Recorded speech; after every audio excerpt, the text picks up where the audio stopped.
Hello friends, piece ಕಿಚನ್ಗೆ ತಮಗೆಲ್ಲರಿಗೂ ಸ್ವಾಗತ. ಸಂಜೆ ಮುಂದೆ ಚಹಾ ಜೊತೆ ಇಲ್ಲ ಕಾಫಿ ಜೊತೆ ಖಾರ ಖಾರ ಆಗಿರೋ ಒಂದು ಚುರ್ಮರಿ ರೆಸಿಪಿನ ತಮ್ಮೆಲ್ಲರ ಜೊತೆ ಶೇರ್ ಮಾಡ್ಕೊಳಕತ್ತೀನಿ. ಇದು ಪುದೀನ ಮಸಾಲ ಚುರ್ಮರಿ. ಸೊ ಸಂಜೆ ಮುಂದೆ ಚಹಾ ಇಲ್ಲ ಕಾಫಿ ಜೊತೆ ಬೆಸ್ಟ್ ಕಾಂಬಿನೇಷನ್, ಮಸ್ತ್ ರುಚಿಯಾಗಿರ್ತೈತಿ.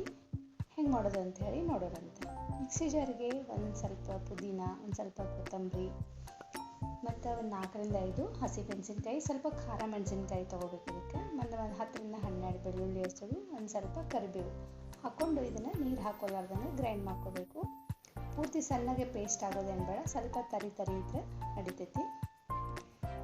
ಈಗ ಒಂದು ಪಾತ್ರೆಗೆ 1 ಟೇಬಲ್ ಸ್ಪೂನಷ್ಟು ಎಣ್ಣೆ ಹಾಕ್ಕೊಂಡು ಒಗ್ಗರಣೆಗೆ ಒಂದು ಸ್ವಲ್ಪ ಶೇಂಗಾ ಹಾಕಿ, ಶೇಂಗಾ ಸ್ವಲ್ಪ ಕೆಂಪು ಆಗೋಮಟ ಹುರಿದು ತಗೋತೀನಿ. ಶೇಂಗಾ ಇದ್ದರೆ ಚುರ್ಮರಿ ಟೇಸ್ಟ್ ಡಬಲ್ ಆಗ್ತೈತಿ. ಸೊ ಸ್ವಲ್ಪ ಕೆಂಪಗಾದ್ಮೇಲೆ ಶೇಂಗಾನ ಹುರಿದು ತೆಗೆದುಕೊಂಡ್ಬಿಡ್ತೇನೆ.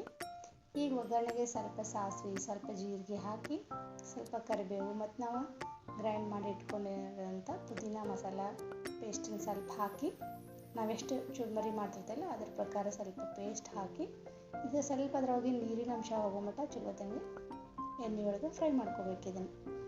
ಆಮೇಲೆ ಒಂದು ಸ್ವಲ್ಪ ಅರಿಶಿನ ಪುಡಿ, ರುಚಿಗೆ ತಕ್ಕಷ್ಟು ಉಪ್ಪು, ಒಂದು ಅರ್ಧ ಟೀ ಸ್ಪೂನಷ್ಟು ಆಮ್ಚೂರ್ ಪೌಡರ್ ಹಾಕ್ಕೊಂಡೇನಿ. ಇದಿಲ್ಲ ಅಂದರೆ ಒಂದು ಅರ್ಧ ಟೀ ಸ್ಪೂನಷ್ಟು ನಿಂಬೆಹಣ್ಣಿನ ರಸನ ಹಾಕೋಬೋದು. ಇನ್ನೊಂದ್ಸಲ ಚಲೋತ್ತಂಗೆ ಮಿಕ್ಸ್ ಮಾಡಿ ಕರೆದಿಟ್ಕೊಂಡಿರೋಂಥ ಶೇಂಗಾ ಹಾಕಿ ಇನ್ನೊಂದ್ಸಲ ಚಲೋತ್ತಂಗೆ ಮಿಕ್ಸ್ ಮಾಡಿಕೊಂಡು ಆಮೇಲೆ ಇದಕ್ಕೆ ಚುರ್ಮರಿನ ಹಾಕಿ ಲೋ ಫ್ಲೇಮ್ನಾಗ ಚಲೋತ್ತಂಗೆ ಚುರ್ಮರಿನ ಒಗ್ಗರಣೆ ಮಿಕ್ಸ್ ಆಗೋ ಮಟ್ಟ ಮಿಕ್ಸ್ ಮಾಡ್ಕೋಬೇಕು. ಈಗ ಇದಕ್ಕೆ 1 ಟೀ ಸ್ಪೂನಷ್ಟು ನಾನು ಪುಟಾಣಿ ಪೌಡ್ರ್ ಅಥವಾ ಹುರಿಗಡಲೆ ಪುಡಿ ಅಂತೆಲ್ಲ ಅದನ್ನು ಹಾಕ್ಕೋಬೇಕು. ಹಾಕ್ಕೊಂಡು ಇನ್ನೊಂದ್ಸರಿ ಚಲೋತ್ತಂಗೆ ಮಿಕ್ಸ್ ಮಾಡ್ಕೋಬೇಕು. ಹುರಿಗಡಲೆ ಪುಡಿ ಸ್ಕಿಪ್ ಮಾಡಬೇಡ್ರಿ, ಯಾಕಂದರೆ ಇದರಿಂದ ಚುರ್ಮರಿದ ರುಚಿ ಡಬಲ್ ಆಗ್ತೈತಿ. ಇಷ್ಟು ಮಾಡಿದರೆ ನಮ್ದು ಪುದೀನ ಮಸಾಲ ಚುರ್ಮರಿ ರೆಡಿ ಆಯ್ತು ನೋಡ್ರಿ.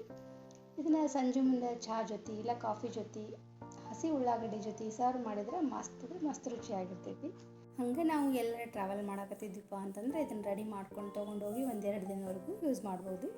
ಆದರೆ ಈ ಚುರ್ಮರಿ ಸ್ವಲ್ಪ ಖಾರ ಆಗಿ ಇದ್ರೇ ಭಾಳ ಟೇಸ್ಟ್ ಆಗಿರ್ತೈತಿ.